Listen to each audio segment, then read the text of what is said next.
Assalamualaikum warahmatullahi wabarakatuh. Bertemu lagi dengan Ibu dalam pelajaran matematika. Materi kali ini yaitu tentang penyelesaian persamaan kuadrat dalam kehidupan sehari-hari. Nah, bagaimana cara menyelesaikan persamaan kuadrat dalam kehidupan sehari-hari? Kita lihat slide berikut. Untuk menyelesaikan soal cerita yang berbentuk persamaan kuadrat, kita harus cermat dalam menganalisa maksud yang terkandung dalam cerita tersebut. Karena sebuah kalimat terkadang memiliki beberapa arti yang berlawanan. Nah, cara menyelesaikan persamaan kuadrat ada 3 langkah.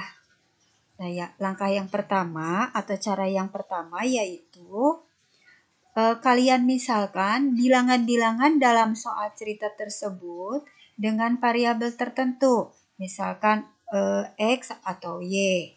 Nah, setelah kalian misalkan variabel tertentu dengan X atau Y, langkah selanjutnya atau langkah kedua yaitu kalian ubah ke dalam bentuk matematika. Jadi kalian ubah soal cerita tersebut menjadi persamaan matematika. Setelah mengubahnya, langkah terakhir atau yang ketiga, tentukan akar dari persamaan yang terbentuk tersebut. Boleh dengan cara memfaktorkan, kuadrat sempurna, atau dengan menggunakan rumus ABC.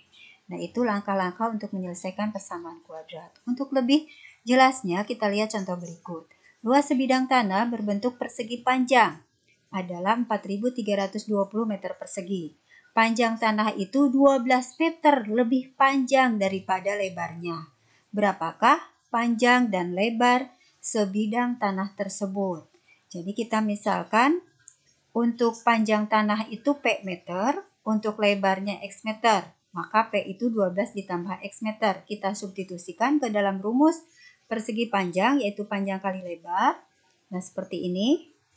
Ini dikalikan 12 kali X, 12X ditambah X kuadrat, sehingga didapat suatu persamaan kuadrat. Nah, luasnya 4.320. Nah, setelah ini dengan cara kuadrat sempurna. Ini 12/2 didapat dari 12 dibagi 2, sama. Yang kanan juga ditambahkan 12/2 dikuadratkan. Ini 6 kuadrat, ini dikuadrat menjadi kuadrat sempurna, sehingga didapat untuk X tambah 6 itu akar dari 4.356, sehingga X tambah 6 itu plus minus 66. Nah, karena ukuran panjang sebidang tanah itu tidak ada yang negatif, maka yang memenuhi adalah untuk X sama dengan 60. Untuk X sama dengan 60, maka panjang tanahnya itu X ditambah 12, jadi 72. Sehingga panjang tanah 72 meter dan lebarnya 60 meter. Mudah-mudahan kalian dapat memahaminya. Selamat belajar. Terima kasih. Assalamualaikum warahmatullahi wabarakatuh.